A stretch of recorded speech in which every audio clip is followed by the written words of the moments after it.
We've been talking about número y género in español, number and gender, and whether nouns are masculine or feminine, sustantivos masculinos o femeninos.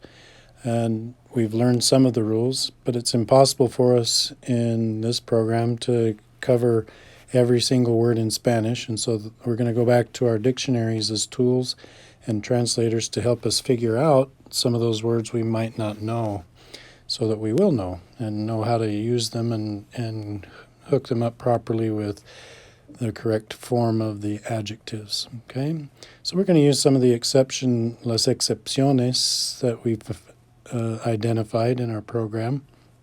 Start off here with the word problem, and we're going to want to type it in English so we can get the Spanish translation. This is in Google Translate, and you'll see that when we put in problem, it gives us the Spanish problema. And then when we look down here, it tells us noun, sustantivo, el problema. It gives us the definite article, el, to tell us that it's masculine. Okay? All right, let's give it a shot with another one so we can just see how it works. We're going to do the word day, which is día in español.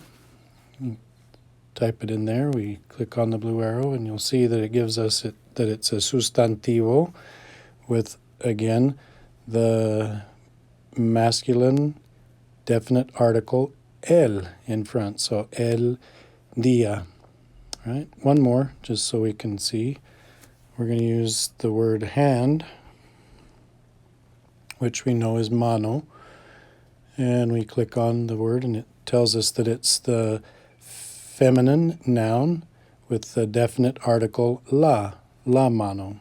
So that's just one tool that we can use to figure out masculino, femenino in Spanish. Okay? Have fun exploring. Adios.